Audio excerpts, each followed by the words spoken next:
తాను మొక్కలేనో లేకపోతే కలవబోతున్నాయనో, సో అక్కడ వారికి మీరు పనిచేస్తున్నారనే సపోర్ట్గా ఉంటుందనో ఏదో ఒక రకమైనటువంటి ప్రోపగండా ప్రతిసారి రావటం మనం కూడా గతంలో డిబేట్లో అడిగినటువంటి ప్రశ్నలే. కానీ కవిత చేసిన వ్యాఖ్యలు దాదాపుగా నిజమని ఖరారు చేసినటువంటి సందర్భంగానే ఉన్నాయి.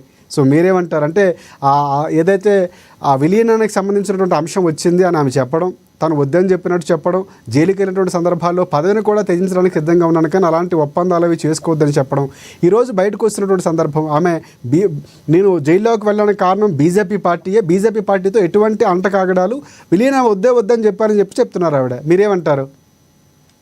ఇప్పుడు ఒకటి రాజశేఖర్ గారు,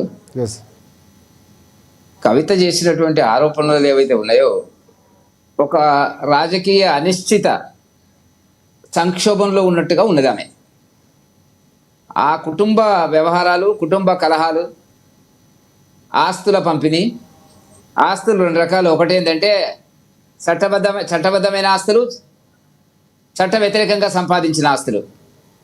వీటి పంపిణీ విషయంలోకి వచ్చేటప్పటికీ ఆ కుటుంబంలో ఇబ్బందులు ఉన్నమాట వాస్తవం. సరే, పైగా ఆమె అరెస్ట్ అయింది, లిక్కర్ కేసులు, 6 నెలలు జైల్లో ఉంది. రాజకీయంగా ఆమె కీర్తి ప్రతిష్టలు దెబ్బతిన్నాయి. ప్రస్తుతానికి ఆమె రాజకీయాల్లో ఆ పార్టీలో ఉంటే చాలా ఇబ్బందులు వస్తాయని తండ్రి గుర్తించినాడు. పక్కకు పెడదాం కొంతకాలం అనే పద్ధతి లోపల జరుగుతుంది. పార్టీ పునర్నిర్మాణం జరగబోతుంది. కొత్త అధ్యక్షుడు, కొత్త వర్కింగ్ ప్రెసిడెంట్లు, కార్యవర్గం, వాటి గురించి వాళ్ళు ప్రయత్నం చేసుకుంటున్నారు.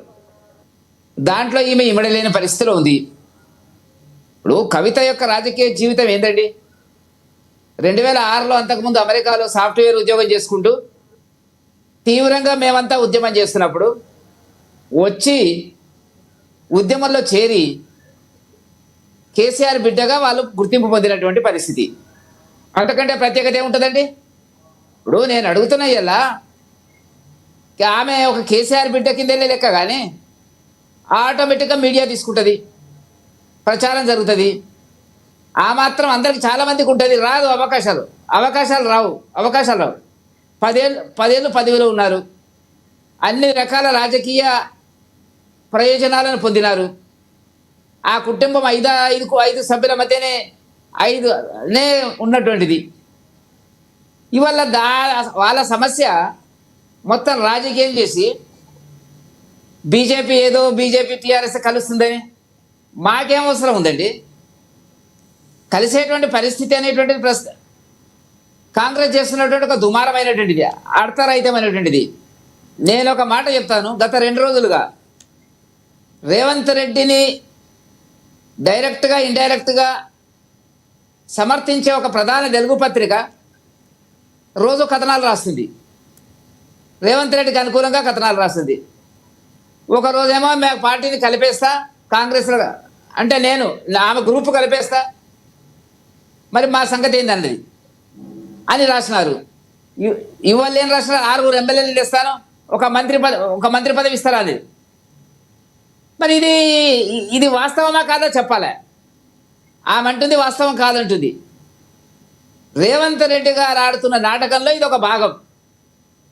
ఇప్పుడు ఆ రేవంత్ రెడ్డి గారి పరిస్థితి ఏంటంటే బీఆర్ఎస్ పార్టీని చీల్చాలి.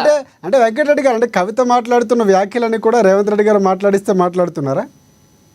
అంతే కదా. వాళ్ళ కుటుంబ ఆర్థిక ప్రయోజనాలు ఉన్నాయి. స్వర్గీయ కేంద్ర మంత్రి జయపాల్ రెడ్డి గారి బంధువులు రేవంత్ రెడ్డి గారు కవితకు సంబంధించినటువంటి చాలా కాలంగా వ్యాపార సంబంధాలు ఉన్నాయి. ఇప్పుడు ఉన్నాయా లేదా నాకు తెలియదు. ఎందుకంటే ఖమ్మంలో ఒక మాజీ కాంగ్రెస్ ఎమ్మెల్యేగా ఎలక్ట్ అయినటువంటి ఆయనకు సంబంధించి ఇవంతా ఒక రింగు నడుస్తుంది, ఒక రింగ్ ఉంది. కాబట్టి ఇవాళ ఏంటంటే అటువైపు పోయే ప్రయత్నంలా ఉంది కాంగ్రెస్ వైపు. ఇప్పుడు ఆమెకు 2 ఆప్షన్స్ ఉన్నాయి. ఒకటి, కాంగ్రెస్లో కలవాలన్నా, లేక స్వయంగా తన పార్టీ పెట్టుకోవాలన్నా. కాంగ్రెస్లో కలిస్తే ఇప్పుడే ఇబ్బంది వస్తుంది అని చెప్పి కాంగ్రెస్ భావిస్తున్నట్టు కనపడుతుంది. రైట్. ఇప్పుడు కాబట్టి ఏం జరుగుతున్నటువంటిది? ప్రస్తుతానికి ఒక పార్టీ పెట్టిస్తారు, తర్వాత చూసుకుందాంలే అనుకోవచ్చు.